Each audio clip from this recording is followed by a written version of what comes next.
শিৱসাগৰ জিলাত থকা 580 বছৰীয়া পুৰণি বাখৰ বেঙেনা গছজোপাৰ কথা নিশ্চয় সকলোৱে জানে। আজি মই উপস্থিত আছোঁ জামুগুৰি হাটৰ এখন ঐতিহ্যমণ্ডিত থান, আৰু এই থানভাগৰ নাম হৈছে চেউনী বটদ্ৰৱা কলীয়া গোঁসাই থান। আৰু এই থানভাগতেই তেনেকুৱা সেই বাখৰ বেঙেনাৰ দৰেই আন এজোপা ইতিহাস সমৃদ্ধ বৃক্ষ আছে, যাৰ প্ৰায় 500 বছৰো অধিক সময় হৈছে বুলি গাঁওবাসীয়ে ইতিমধ্যে আমাক জনাইছে। কেমেৰা পাৰ্চন ৰাজ আছে, মই ৰাজক এই বৃক্ষজোপাক দেখুৱাবলৈ অনুৰোধ জনাইছোঁ। এজোপা কঁঠাল গছ, আৰু এই কঁঠাল গছজোপাই 500 বছৰো পুৰণি বুলি ইতিমধ্যে গাঁওবাসীয়ে আমাক জনাইছে। আৰু মাটিৰ পৰা ওপৰলৈকে ইয়াত লমালমে আচলতে কঁঠাল লাগি থাকে, আৰু এই কঁঠাল বৃক্ষজোপাৰ ওচৰত গাঁওবাসীৰ অলেখ লোকবিশ্বাস জড়িত আছে। বিভিন্ন অলৌকিক ঘটনা ইয়াত ঘটিবলৈ পায়, যিহেতু এই থানভাগক এভাগেই মহিমামণ্ডিত থান বুলি ইতিমধ্যে অভিহিত কৰে গাঁৱৰ ৰাইজে। ইয়াত এভাগে শৰাই শলিতা জ্বলালে ইয়াত তেওঁলোকে বিশ্বাস কৰে যে অপায় অমংগল দূৰ হয়। ইয়াত কেমেৰা পাৰ্চন ৰাজে এই বৃক্ষজোপাৰ সামগ্ৰিক পৰিৱেশ দেখুৱাইছে। এজোপা কঁঠাল গছ, প্ৰায় 500 বছৰো অধিক কাল পুৰণি এই কঁঠাল গছজোপা আছে এই চেউনী বটদ্ৰৱা থানভাগত। এই থানভাগ আছে জামুগুৰি হাটৰ এখন সাংস্কৃতিকবান গাঁও খলগুৰিত। কেমেৰা পাৰ্চন ৰাজে ইয়াৰ পৰিৱেশ দেখুৱাইছে। কিছু লোক আছে, মই লোকসকলৰ ওচৰত যাবলৈ চেষ্টা কৰিম। এই পুৰণি শতিকাজোৰা গছজোপাৰ বিষয়ে আমি কিছু কথা জানিম। আপোনালোকৰ এই থানভাগৰ চৌহদতে যি এজোপা গছ প্ৰায় 500 বছৰীয়া পুৰণি সংৰক্ষিত হৈ আছে, কি ক'ব? আমাৰ এই কঁঠালজোপাৰ বয়স 500 বছৰ অধিক হৈছে যদিও মানে কম হোৱা নাইকিয়া। আৰু এই কঁঠালজোপাৰ কিছুমান মহিমা আছে।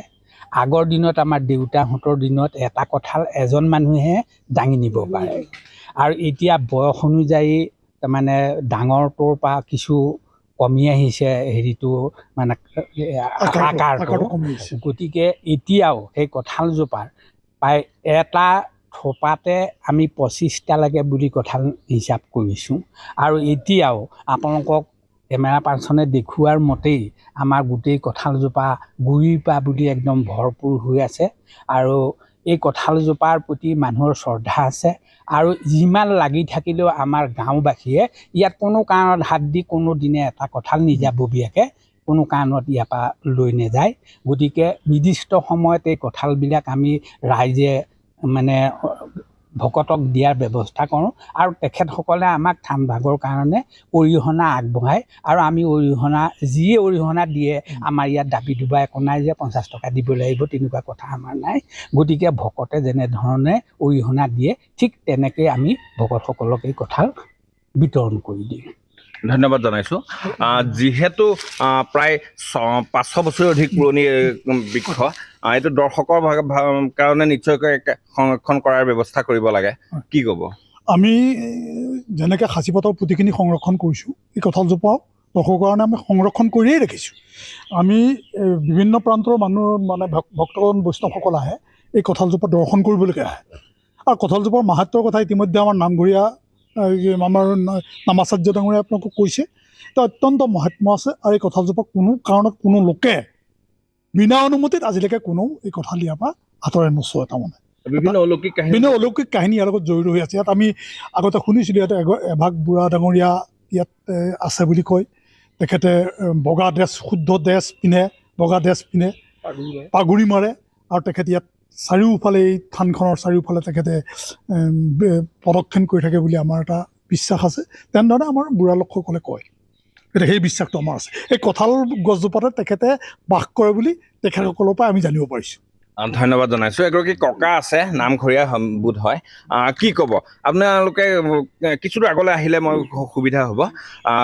কেতিয়াৰ পৰা দেখি আহিছে? মোৰ জীৱনত কঁঠালজোপা দেখাৰ মনতেই নপৰে। মানে কেতিয়া হৈছিল আমাৰ মনত নাই, কিন্তু আমি দেখাৰ পৰা দেখিছোঁ যে এটা কঁঠাল আমি এজনে এখন চাইকেলত লৈ যাব নোৱাৰোঁ, চাইকেল দাং খাই যায়। আৰু ডাঙৰ এটা মহত্ব আছে ইয়াত।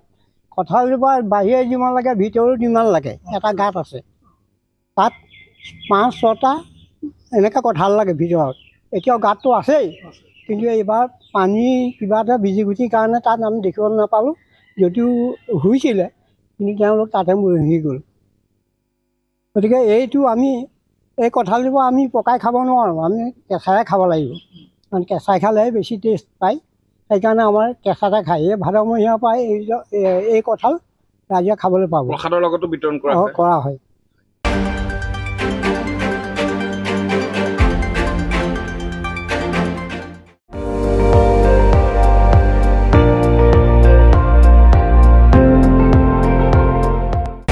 আপুনি চাই আছে ND24, সৰ্বশ্ৰেষ্ঠ নহয় সৰ্বোত্তমৰ দৌৰত।